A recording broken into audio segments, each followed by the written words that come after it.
বল্টু তার গার্লফ্রেন্ডকে কল দিয়ে বলল, তোমার মাথায় কি উকুন আছে? তার গার্লফ্রেন্ড বলল, না তো, আমার মাথায় একদম পরিষ্কার। ওসব কেন আমার মাথায় থাকবে? তুমি জানো না আমি কত যত্ন করি আমার চুল। বল্টু বলল, হ্যাঁ জানি তো, কিন্তু আমার তো মনটা খারাপ হয়ে গেল। তখন তার প্রেমিকা বলল, কেন, কি হয়েছে? তখন বল্টু বলল, একটু আগে রেল লাইন ধরে হাঁটছি, তখন দেখি একটা লোক তার স্ত্রীর মাথায় উকুন বের করে দিচ্ছেন। তার প্রেমিকা বলল, তারপর? বল্টু বলল, আমার কাছে এতটা রোমান্টিক লাগলো, খুব ভালো লাগছে। আমি তাদের সঙ্গে কথা বললাম, তখন আরো ভালো লাগলো। তখন তার প্রেমিকা বলল, তাই নাকি? বল্টু বলল, হ্যাঁ। বল্টু বলল, তারপর মনে মনে ভাবলাম, আমার স্ত্রীর যদি মাথায় উকুন থাকতো, তাহলে আমিও তো তার মাথা থেকে উকুন বের করতাম, দুজনেই হাসতে হাসতে গল্প করতাম।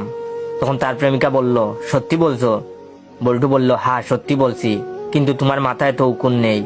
তখন তার প্রেমিকা বলল, একটা কথা বলি? তখন বল্টু বলল, হ্যাঁ বলো। তার প্রেমিকা বলল, আমি মিথ্যা কথা বলেছি, আসলে আমার মাথা ভর্তি উকুন। কত চেষ্টা করছি কিন্তু কিছুতেই কমাতে পারি না। তোমাকে মিথ্যা বলছি, কারণ তুমি যদি আমাকে পচা মনে করো।